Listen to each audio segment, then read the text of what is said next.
बरही में 6 फरवरी को सरस्वती पूजा के विसर्जन करने जा रहे रुपेश पांडे की हत्या एक अति विशेष समुदाय जिसको बोलते हैं उन लोगों के द्वारा कर दिया गया। झारखंड में ये पहली घटना नहीं है, इससे पहले भी कई घटनाएं घट चुकी हैं, लेकिन हिंदुओं पर आघात करने की प्रथा ख़त्म नहीं हो पाई और बार बार हिंदुओं पर ये बोल करके आघात करना कि वो हिंदू हैं और उन्हें ही मार दिया जाए, ना तो उन्हें पर्व त्योहार मनाने की इजाज़त है।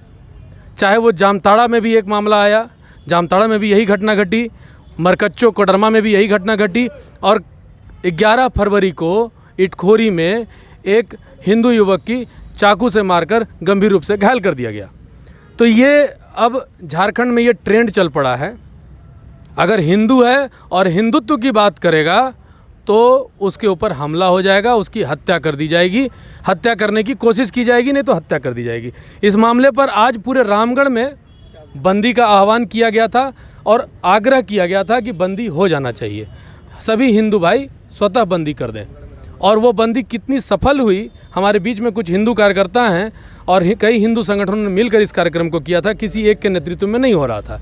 हमारे बीच में हिंदू कार्यकर्ता हैं, दीपक मिश्रा जी हैं, भोपाली जी हैं, और हम सबसे बात करेंगे कि क्या है आज का कार्यक्रम, कैसा रहा और इनको आप कितना नंबर देंगे, कहने का मतलब सफल कितना, सफलता कितना हुआ, आज की बंदी कैसी रही सर?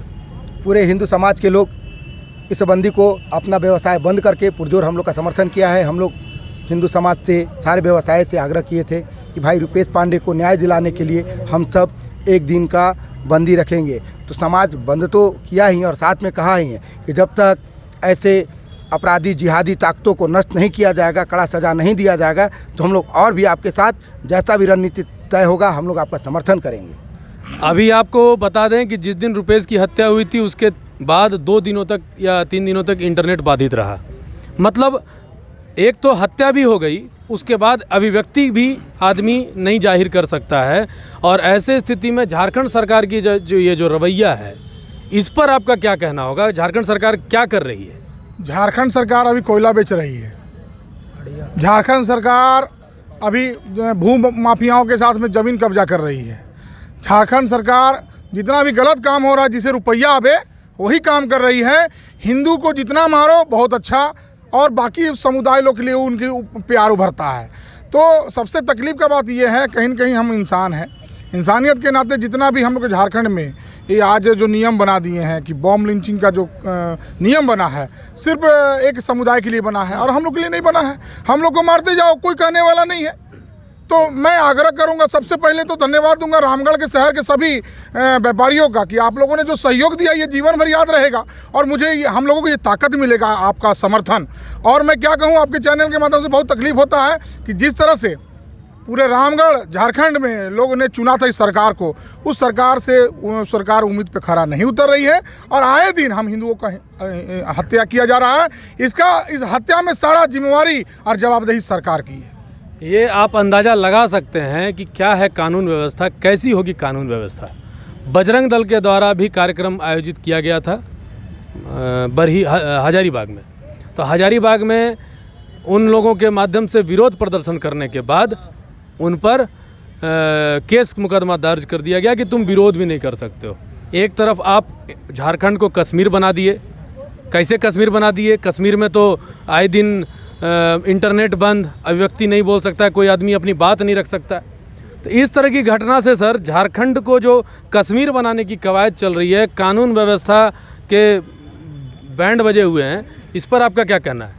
आज के बंदी से तो ऐसा ज़रूर महसूस हुआ है कि झारखंड को और रामगढ़ को कम से कम हम लोग कश्मीर ना बनने देंगे। और मैं सरकार को खुले तौर पे चुनौती देता हूं कि रुपेश पांडे भाई को अधिक से अधिक मुआवजा दिलाए, अन्यथा हम लोग सदन से लेकर के सदन तक घेरने का काम करेंगे। भारत माता की जय, जय जय श्री राम। देखिए, ये किसी हिंदुओं को खुश करने या मुसलमानों को खुश करने का मामला नहीं है। ये मामला है हिंदुओं को, एक वर्ग को खुश रखने का और दूसरे वर्ग को नाराज़ करने का, जबकि दोनों वर्ग आप ही के लोग हैं, आप ही की जनता है। झारखंड में ये जो तुष्टीकरण की नीति चल रही है और किसकी संतुष्टि उसमें हो रही है, ये सोचने वाली बात है। उस माँ की क्या आज उम्मीदें होंगी, उसका बेटा अब लौट कर नहीं आएगा और उसकी माँ की गोद सूनी हो गई।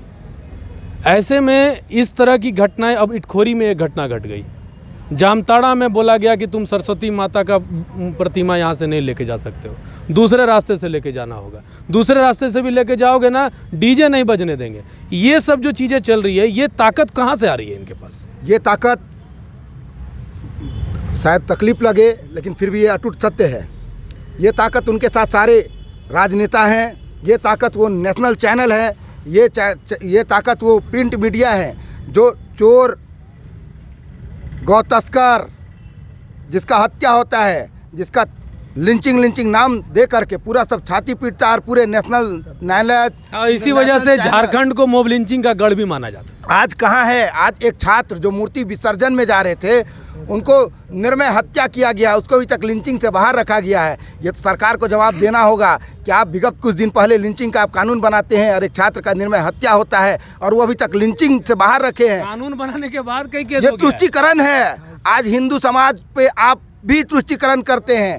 हमारे पूजा त्यौहार में गाइडलाइन के माध्यम से हम लोग पूजा त्यौहार को बनाने से रोकते हैं और किसी अन्य धर्म के लोगों को प्रोटेक्शन देते हैं।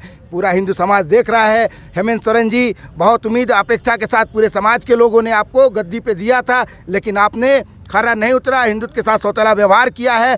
अभी तक जो चोर और गौ मांस तस्कर के घर में गए थे, जितने राजनेता, वो छात्र रुपेश पांडे का घर क्यों नहीं गए हैं? उनको मुआवजा देने वाले, उनको अपने तरफ से अपने पैकेट से मुआवजा देने वाले आज उनका घर क्यों नहीं गए हैं? चोर और गौमांस तस्कर के घर में सरकारी नौकरी दी अब सरकार के द्वारा, छात्र रुपेश पांडे का हत्या हुआ, उसके घर अभी तक क्यों नहीं सरकारी मुआवजा अभी तक नहीं मिला है? नहीं, उसका कारण तो हिंदू है इसलिए कैसे चला जाएगा, वो भी एक बात है ना। तो मैंने अगर ऐसा है कि हिंदू है तो वैसे भी नहीं जा सकता है, सरकार के हिसाब से ऐसा व्यवस्था बनती है। तो अभी आप देख सकते हैं मॉब लिंचिंग का गढ़ झारखंड, हम लोग इसी पे चर्चा कर रहे हैं। मॉब लिंचिंग का गढ़ ऐसा नहीं है कि किसी एक बार सिर्फ मुसलमानों के द्वारा हो रहा है। ये चीज़ें चर्च हो चाहे मिशनरी हो, जो भी अगर गौ तस्करी के विरोध में आवाज़ उठा दे, उदाहरण के लिए सिमडेगा का जो संजू प्रधान है, उसने उसके माध्यम से भी, संजू प्रधान के माध्यम से भी गौ तस्करी का विरोध किया गया। और कुछ मीडिया चैनल के साथ ऐसा हुआ भाई साहब। मान्यवर, आपसे एक बात हम पूछना चाहेंगे, ये बताइए झारखंड को बदनाम करने वाला, मॉब लिंचिंग का गढ़ बनाने वाला कौन है? जो आज सत्ता पे यही लोग छाती पीट के ना झारखंड को बदनाम किया था, तो आज वो चुप क्यों है? आज वो बताए। अपराधी तबरेज चोर, गौ मांस तस्कर, जो अनेक उस पर हत्या का मुकदमा दर्ज था, उसको आप समाज सेवी बनाए। एक छात्र का हत्या हुआ, उस पर कहने बोल रहे हैं आप। ये देखिए, सिमडेगा में कुछ दिन पहले मॉब लिंचिंग हुआ, वहाँ पर भी गौ तस्करी का विरोध होता था। गौ तस्करी का विरोध होता था और हम लोग जब इसकी खबर जब चलाए तो 3 दिनों तक उसे नक्सली बोला जा रहा था, और जैसे ही खबर चला तब समझ में आया कि अरे वहाँ मामला तो कुछ और ही था। अभी हमारे बीच में विशाल जी हैं। विशाल जी, एक बार बताइए कि ये जो चीज़ें चल रही है, किसी की भी मॉब लिंचिंग में हत्या कर देना, आपको कल की घटना बता, परसों की घटना है, इटखोरी के लातेहार के हेरंज में भी एक आदमी की मॉब लिंचिंग हो गई। वहाँ खैर मामला हिंदू मुसलमान का नहीं था, हिंदुओं का। ये मॉब लिंचिंग की जो ताकत मिल रही है कि चलो मॉब लिंच कर दो, भीड़ में एक आदमी है उसको मॉब लिंच कर देना है, ठीक है। ये व्यवस्था कैसे उत्पन्न हो रही है? ये पूरे झारखंड में अलग अलग जगह पे, हर कोने पे, यहाँ पे एक मॉब लिंचिंग, वहाँ पे एक मॉब लिंचिंग, वहाँ पे एक मॉब लिंचिंग, मतलब झारखंड को चारों तरफ से मॉब लिंचिंग के तरफ से घेरा जा रहा है कि यहाँ भी हो सकता है, ऐसा नहीं है। रितेश जी, मैं आपके इस चैनल के माध्यम से सरकार को यही कहना चाहता हूँ, हेमंत सोरेन जी से आग्रह करना चाहता हूँ कि जिस तरह से आपने ये मॉब लिंचिंग का कानून बनाया है, ये कानून का धज्जियाँ उड़ाते हुए खुद आप ही के लोग, मैं तो खुल के बोलना चाहता हूँ कि आपके लोग ही इसका मजाक का, प्रशासन तुरंत बोल देती है कि माने ये प्रेम प्रसंग का मामला है, अभी हत्या हो गया, प्रेम प्रसंग का मामला। भाई मतलब मृतक के चेहरे पे लिखा होता है क्या कि वो मामला मॉब लिंचिंग का है कि प्रेम प्रसंग का है? ये सीधा सीधा हिंदुओं को टारगेट किया जा रहा है, सभी हिंदू संगठनों को टारगेट किया जा रहा है। हर हिंदू त्योहारों पे ऐसा आपत्तिजनक कार्य करना और हिंदुओं को भड़काने का कार्य किया जा रहा है ताकि पूरी जो है हिंदुओं की व्यवस्था चरमराए। और ये वोट बैंक की राजनीति के तहत भी एक तरह से किया जा रहा है कि पूरा एक विशेष समुदाय पे ध्यान आकर्षित किया जा रहा है कि उसको खुश करने का प्रयास किया जा रहा है। लेकिन जिस तरह से मतलब वो खुश तब होते हैं जब उनको मारने के बाद, उनके अपराध करने के बाद।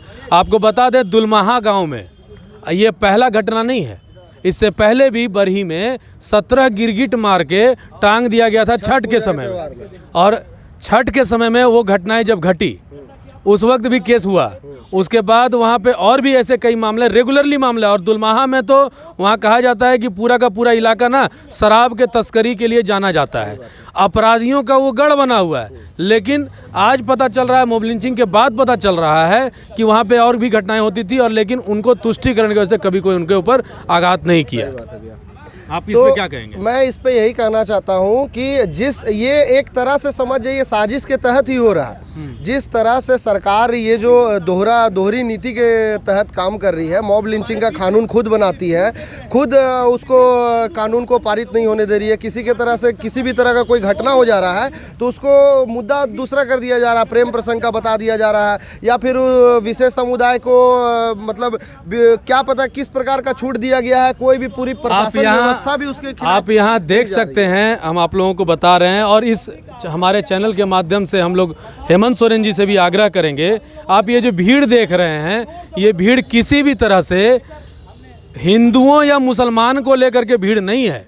ये भीड़ है झारखंड में अमन चैन से लोग रह सकें। सरकार किसी की भी हो, भाजपा की सरकार हो, झामुमो की सरकार हो, किसी पर आघात नहीं होना चाहिए। वो फिर मुसलमान हो चाहे वो हिंदू हो, लेकिन किसी जाति विशेष, धर्म विशेष के नाम पर उनके हत्या की जाएगी तो लोग आगे आएंगे ही। आज रामगढ़ में बंदी है, यहाँ पर कोई फोर्स नहीं किया गया। रामगढ़ के हिंदू संगठन के कई कार्यकर्ता यहाँ मौजूद हैं, लेकिन किसी एक के माध्यम से लीड नहीं किया जा रहा है। मतलब ये दिखाने का प्रयास है कि ये हिंदुओं का आक्रोश है, ये समाज का आक्रोश है, ये कानून, राज्य की कानून व्यवस्था पर करारा प्रहार है। मैं रितेश कश्यप, राष्ट्र समर्पण न्यूज़।